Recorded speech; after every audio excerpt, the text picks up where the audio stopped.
Hello everyone out there.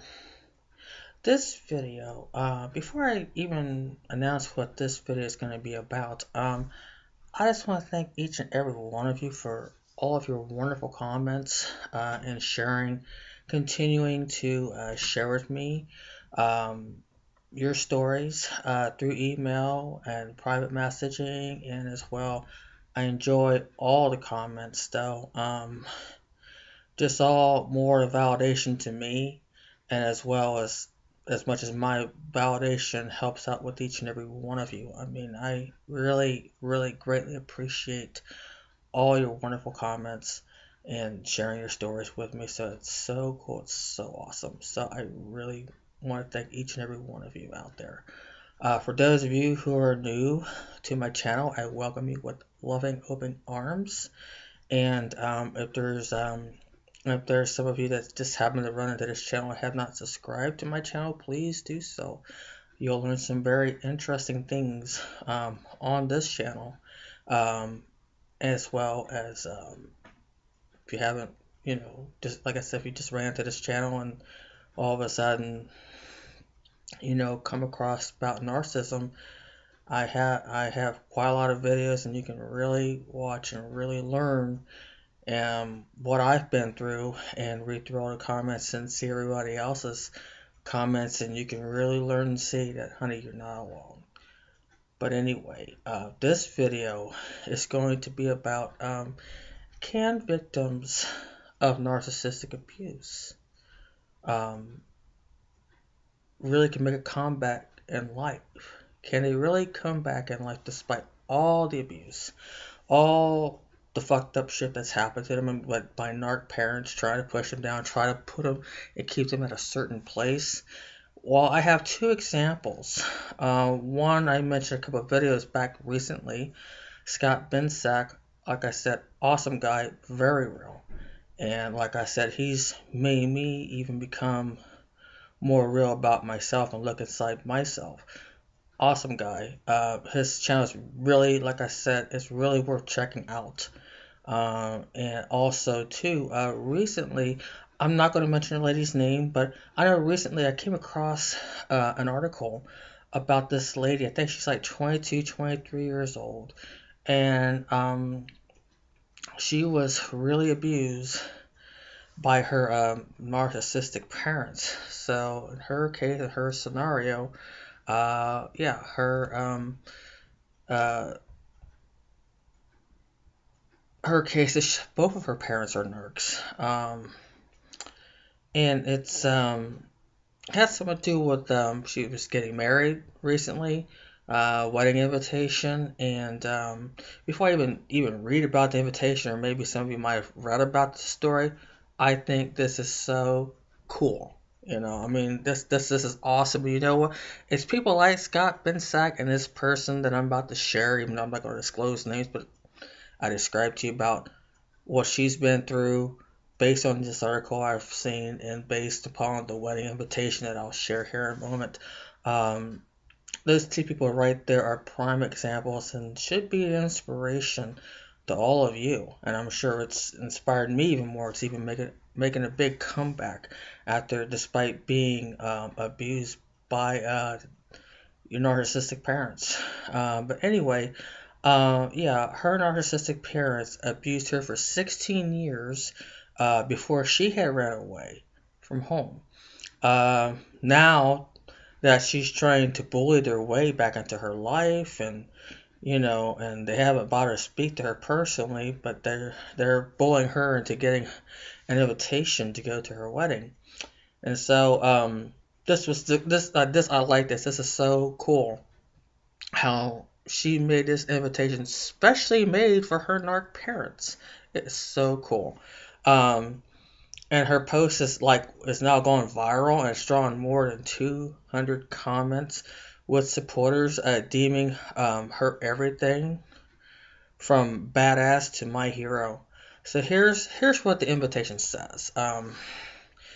Together with our friends, I'm not going to mention the names, but would like to invite you to suck up and bask in our happiness, your bitterness, and our mutual irritation at each other's existence. as we completely ignore yours and celebrate our marriage without you. There will be a lovely ceremony, followed by cake, food, and general merriment. And you are not invited in any of it because fuck you. That's why. And I tell you, this is so, so cool. I mean, for someone who's been abused by narcissistic parents for 16 years, you know, and really thought she was just the shit on the ground that you just walk on top of. And really, I mean, she really, really proved her and her parents wrong, you know, and she made a comeback. She found a, I'm assuming she's found a great man, and I'm assuming that maybe she landed a great career, you know, really got herself together, you know. So this is what empowerment does to you.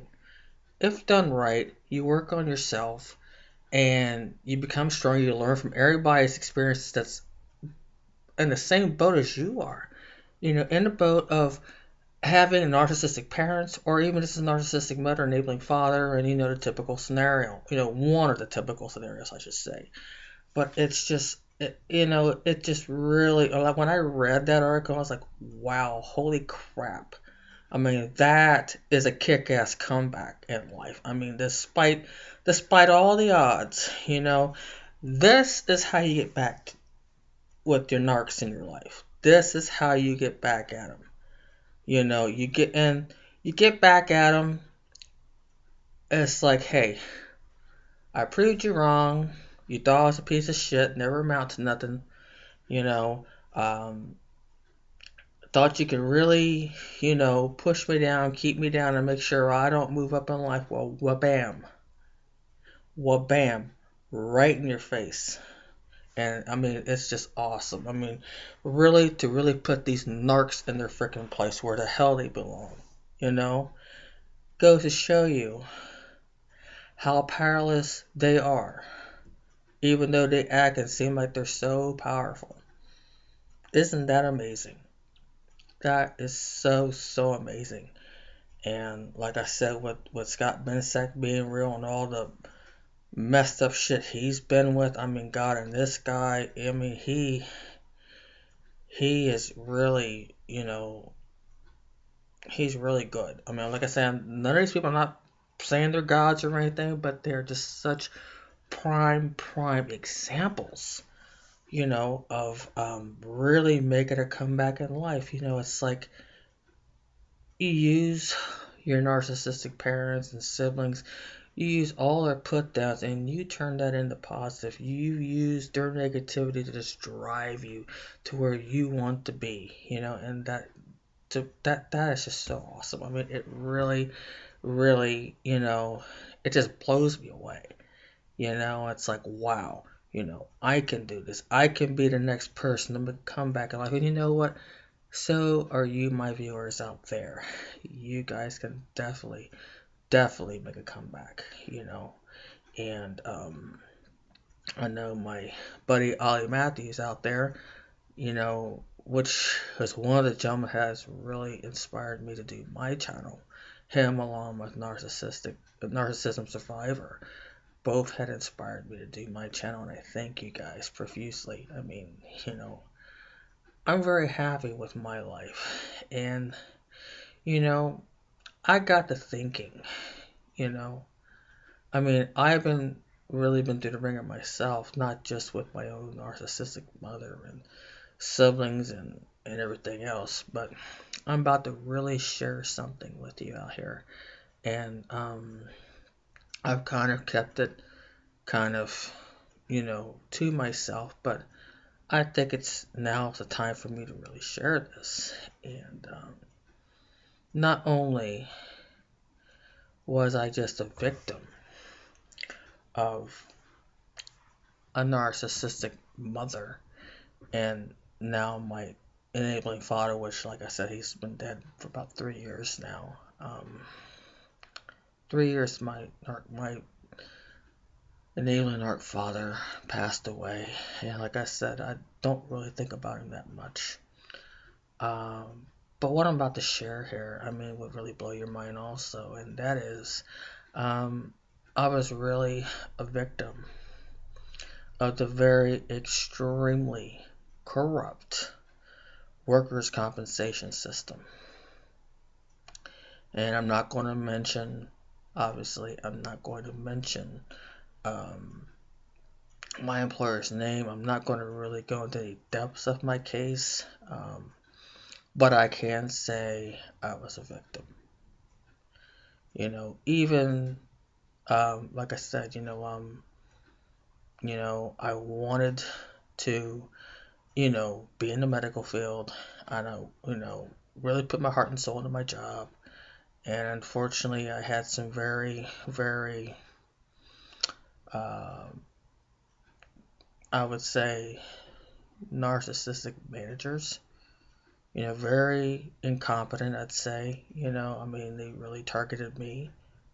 And, all I really wanted to do was to be in the medical field. All I wanted to do was, you know, get my foot in the door somewhere, you know, and make a difference and work my tail off and, you know, become an asset um, to the company I used to work with. I'm not going to mention who that is. Unfortunately, I can't mention it. But um, what it was is that they had really ran me all over the place.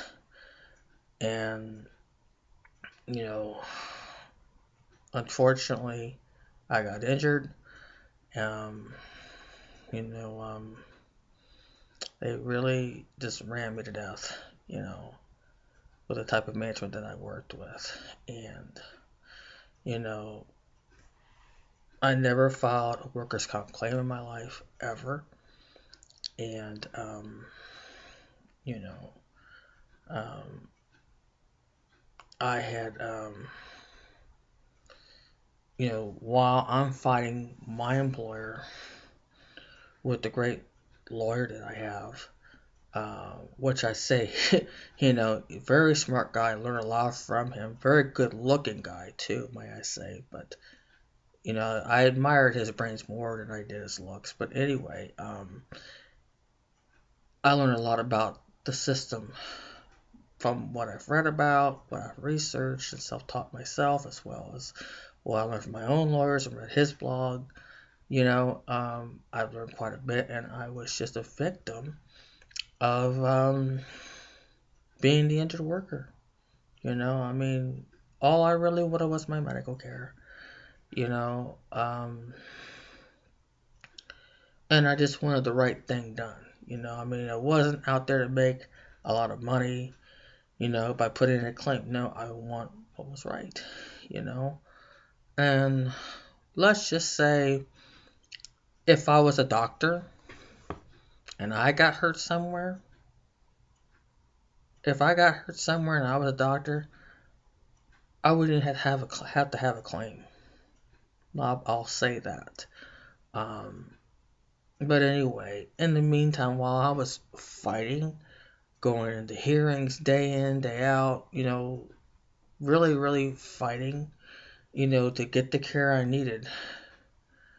And I've been fighting this for, 2 going on 3 years here. And it's like, during that time, I went back to school because I did not want to do the type of work that I was doing, and,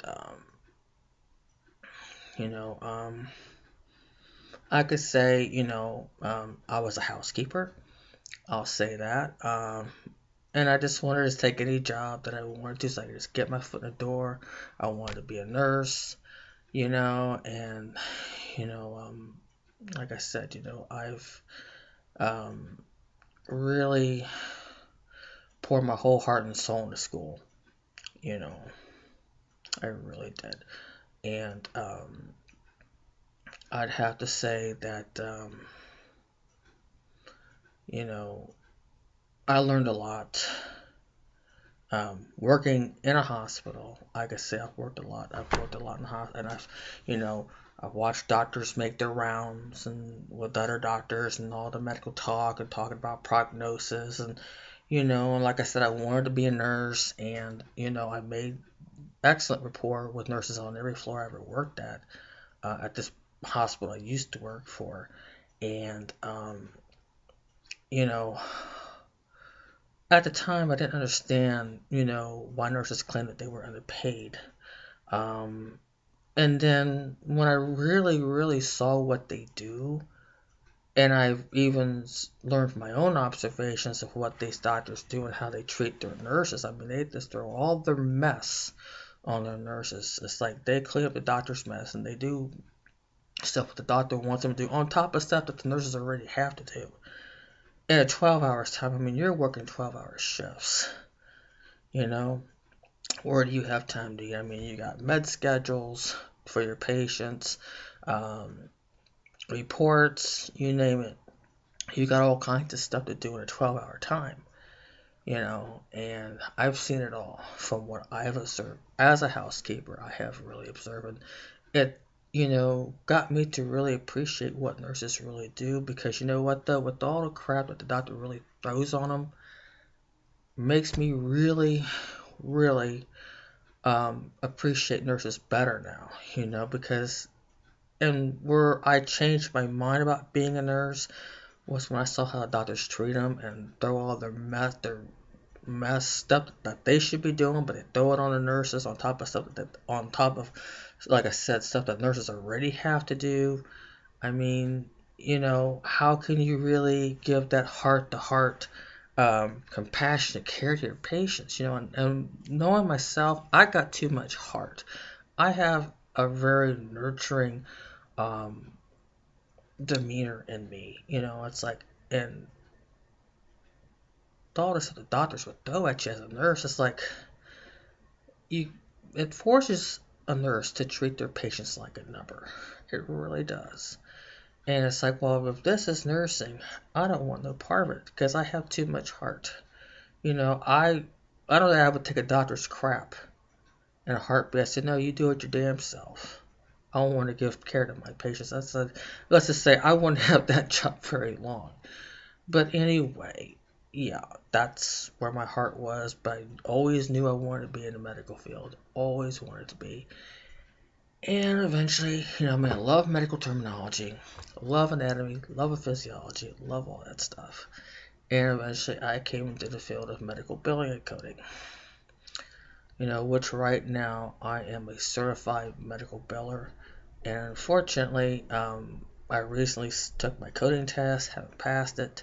Didn't pass it because of the speed. I mean, I knew the concepts and the guidelines, but the speed kicked my ass. I have to admit that. So, anyway, um, when I graduated with honors, um, I really um, was really happy, very hopeful that I'll find a job, and I kind of put off looking for a job because I knew I had knee surgery coming up, and I really won't go into details of that, other than I could just say I had a torn meniscus um, it, on my knee, on my right knee, and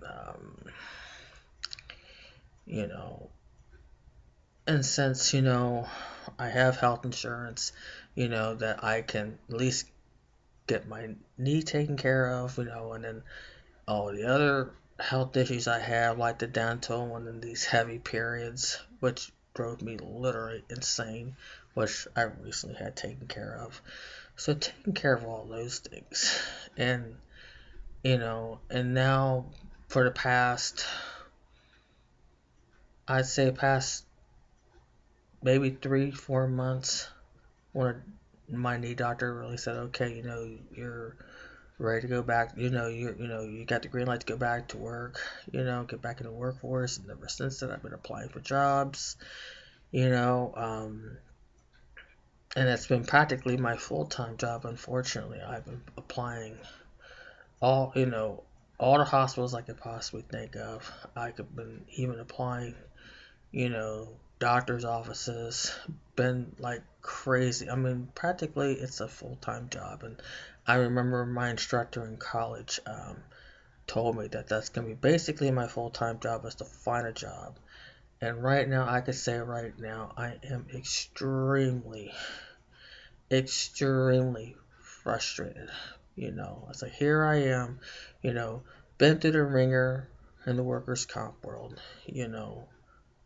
trying to show out there that, hey, I'm not one of these people that just want to make a bunch of money, make money, living on the system and not doing anything about myself. Here I am, I'm trying, I am trying like the Dickens, to show that, hey, I'm trying to get back in the workforce. I don't want to be a housekeeper all my life.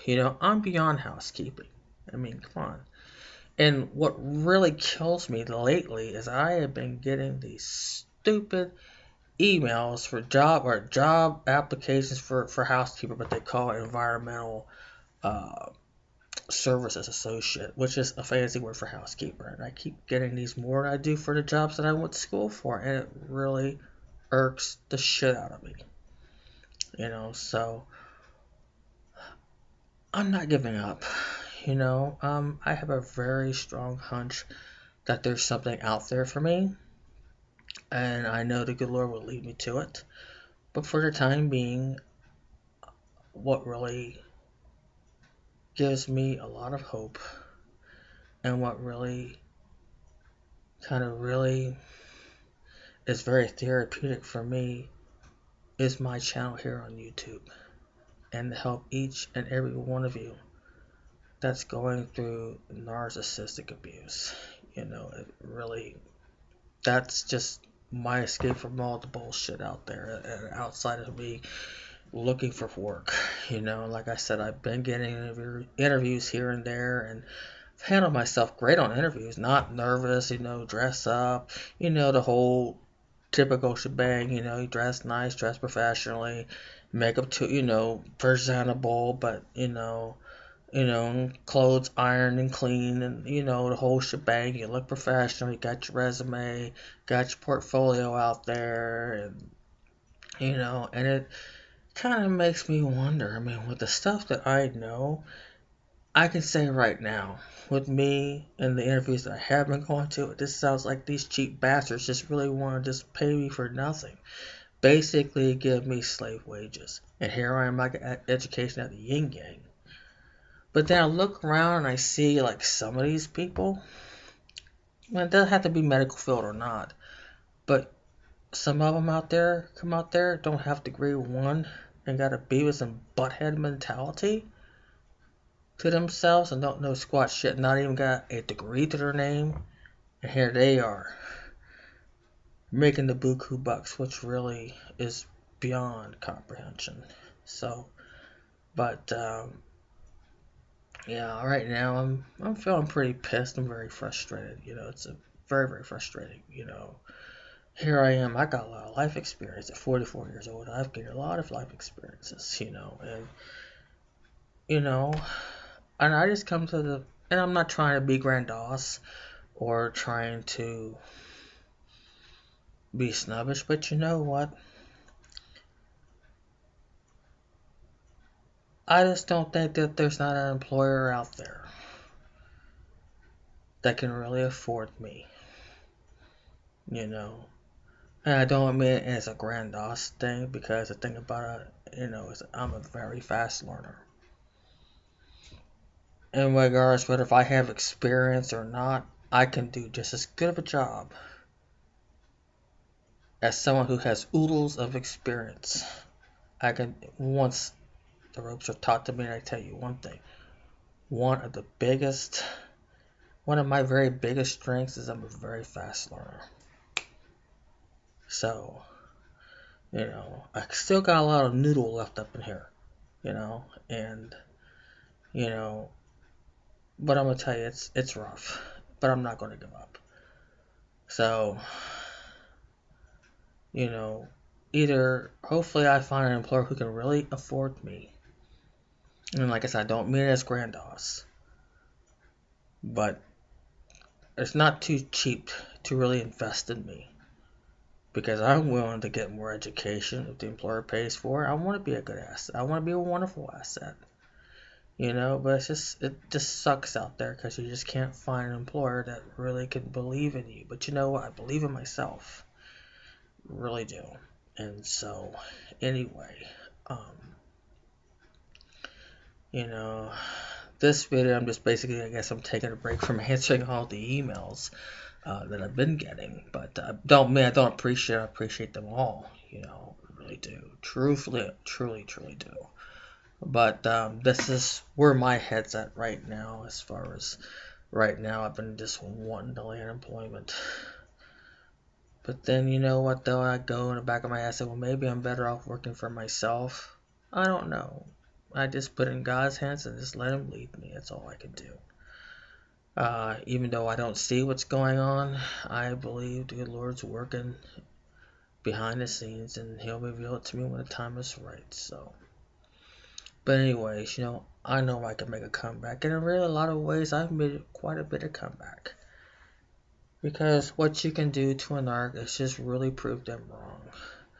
And doing this video, not just this particular video, but just having my YouTube channel is really, now to come to think of it, is a big comeback, you know.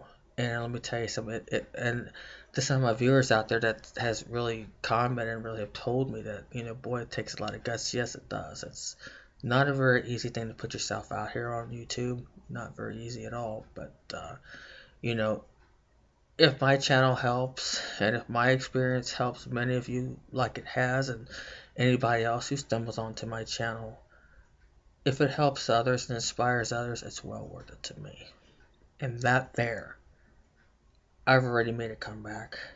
And that there, I've proven, shown to my biological narcs out there, mother and narc sisters, that I can make a comeback. And I've already have. You know, just live my life day by day and keep plugging away and helping others and making a difference in others. That is a comeback, you know. So my love to you all. Don't know what the next video will be about. Just depends upon if I get any more emails. And like I said, I always encourage your emails, private messages, and of course, please indicate to me on your email when you do write to me. Indicate to me if you want me to really share your story or not. And like I said, whatever your decision is, I greatly respect it. So this is Mary Ellen signing off, wishing you peace, love, and happiness. And I love each and every one of you out there. Thank you. Take care. Bye for now.